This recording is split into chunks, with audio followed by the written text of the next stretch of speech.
This essay is called The Social Isolation of YouTube. December 8th, 2016. I'm closing in on the second year of living fully off YouTube. The first year was novel. I remember standing in my kitchen, smugly looking out at the cars commuting in the morning cold of last year. Suckers, all of you, I thought. I get to stay home and make videos and write, yes. This is civilized living. Now it's 1 year later, and I miss that chilly winter morning. More than that, I miss my old co-workers. I miss the gang. The folks you work with are your family, even if you hate them half the time. I'm out of all loops. I'm lonesomely free. Some days I don't even speak. Some days I blurt out, "Get out of my brain!" because my stupid gray matter dug into VHS archives to replay old surveillance tapes of I and me doing stupid stuff. Hey, remember that time you dumped Tabasco sauce on Pete's fries senior year and he punched you in the mouth through his own hamburger? Yeah, let's watch that 10 times. I drove the Vagabond Falcon to Kutztown University today. I parked on Main Street and walked up to campus, remembering when I was a student here. I sat in the Student Union Building's coffee shop, happy to be around other people, even if I am 10 years older than everybody else here. They did schoolwork on laptops, made weekend plans, greeted their friends as they entered and exited the building, hugging through winter coats. Black girls wore white fedoras and denim jackets dressed at the height of fashion. White girls with straight brown hair in army surplus coats and Chuck Taylor shoes. Friday, December 9th, Schuylkill Racket and Fitness. I joke that this place is an old man gym, but it's really not. It only is at the hours I go. My gym has a bar in it. Some of you have seen it. This whole building is a 1970s time capsule, and it's one of my favorite places in the world. Wood-paneled walls, Ethan Allen furniture, bubblegum machines, short shorts and volleyball, clanging metal lockers and gang showers. There's even some CRT TVs still in use here. But in these rural Pennsylvanian communities wanders the end result of social isolation that I fear. The lonely old man. These old men hobble into public spaces, mouths open and staring. Snapback baseball caps with slogans like these: America, State Farm Insurance, Paul's Excavating, Ocean City. Some have canes, most don't. Their white sneakers scrape on asphalt parking lots, button-down shirts under gray sweatshirts forever coming untucked. Some are married, some aren't, or their wives have passed on. If they're still working, they get a lot of time off to navigate the Dollar General. There's this one guy who shows up now and again to my gym. He's a Ben Franklin-looking type, and like a smaller version of him. He wanders around also with his mouth permanently open, as if he has trouble breathing through his nose. He does a lot of low-commitment working out. He'll get on an elliptical machine, maybe, but his favorite machine is the recumbent bicycle. He'll sit there and lazily pedal. Sometimes he'll get onto the back extension machine, do about 3 reps, and then just sit. He chooses any machine that has a chair built into it. I asked some of the employees who he was, because he always showed up at the oddest times. 8 in the morning, or sometimes 10 at night. Never talking to anybody. He doesn't have workout clothes. He works out in dark jeans and what looks like a button-down Dickies work shirt. The employees who worked there said there were a number of complaints about this old man. He would come up to girls and ask them flatly, "Will you be my girlfriend?" The few times he talked to me, I couldn't make out much of what he was saying. It's as if he started in the middle of the conversation when he came up to me. He didn't say hi. He would say things like, "And then there's this happening over here with the air conditioning." It's odd because it's wintertime and the air conditioning isn't running. How starved he must be for human contact. Clerks trapped behind counters are his best friends. They have to talk to him.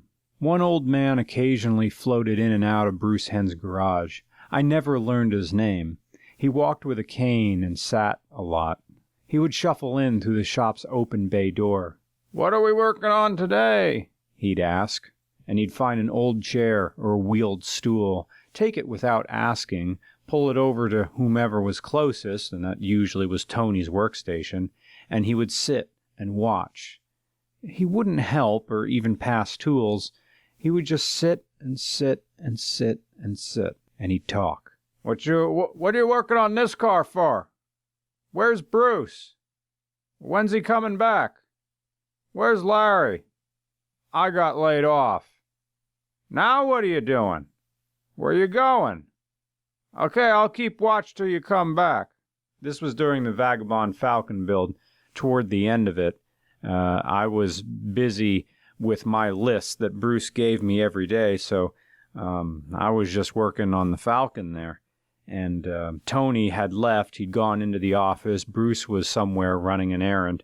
So it was just myself, this old man, and then Bruce's dad, who was somewhere. I didn't know where he was. I kept to myself on the Falcon, and the old man sat there in his chair with his cane. And then a curious thing started happening. He started talking like he was on a CB radio. He was talking to no one. Break 19, trucker looking this for anybody out there. Break 19, anybody out there, break 19. And I didn't say anything. And then I heard him say softly, "Someone please talk to me." I see lonely old men more now that I'm horribly free, and like them. I see them driving Buick Centuries, Regals, Encores, maybe mouthing dog turd cigars bought for $30 a bag. December 12th, Grateful Roast Cafe in the greater Wilkes-Barre area. Wilkes-Barre, where beer cans grow in the grass by the side of the road. I'm on an OkCupid date near Luzerne Community College. Thankfully, myself and my date, well, we have mutual social awkwardness. She was nice. She endured me. There were frightening gaps in the conversation which grew larger when I ran out of non-car things to talk about. The cafe used to be a tattoo shop. The chairs were cold metal. The floor was hard tile, and a sharp draft flowed low around my ankles. The building stood alone in an industrial parking lot across from an old folks' home and the community college. My date told me that because her job with the Department of Social Security is designated essential federal staff, she would have had to report to work even though no one was getting paid during the government shutdown a few years ago. That really sucks, I said. I wasn't sure what the right response to that would be. Acting normal is like holding a plank for me. A plank is a half a push-up. It's an exercise done for about a minute. It's the abdominal equivalent of holding a gallon of milk at arm's length. You can't do it forever. And with me, eventually I say something I think is funny. These paintings remind me of my childhood.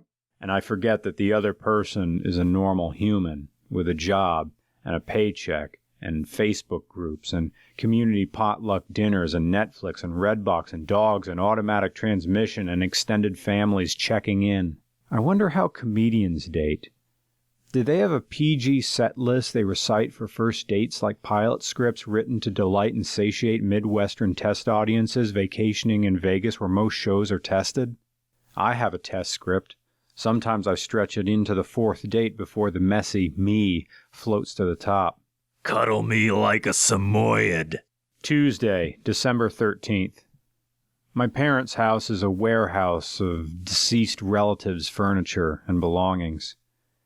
Condensed novel sets from the 1920s in identical black hardbound books, religious self-help books with titles such as Sacred Contracts, Where God Was Born, The Acts of the Apostles, Stress Less by David Colbert, M.D., The Humble Approach, Scientists Discover God, Love Out Loud by Joyce Meyer, Discovering the Laws of Life. In a deeper basement room hold stacks of clear plastic tote bins filled with photo albums, stacks of letters rubber banded together, and unlined stationery with lists.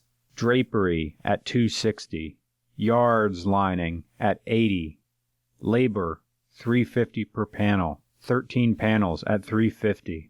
Extra charges when the job is complete. $112.20 paid in full, October 17, 1962.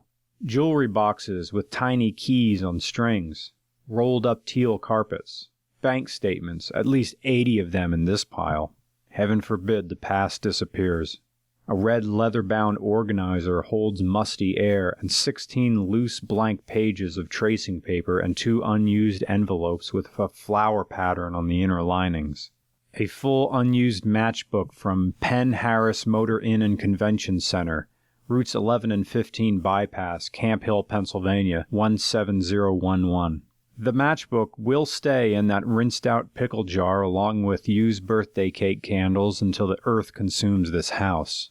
I think about how back in Kutztown, Pennsylvania, there's a bus station that fires diesel coaches to Port Authority every hour. The Jalopnik offices are a 30-minute walk from Port Authority bus terminal if you hustle.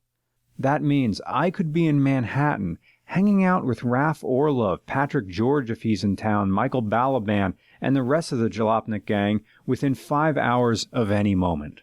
And yet, I stay in the coffin-familiar coal hills of Pennsylvania.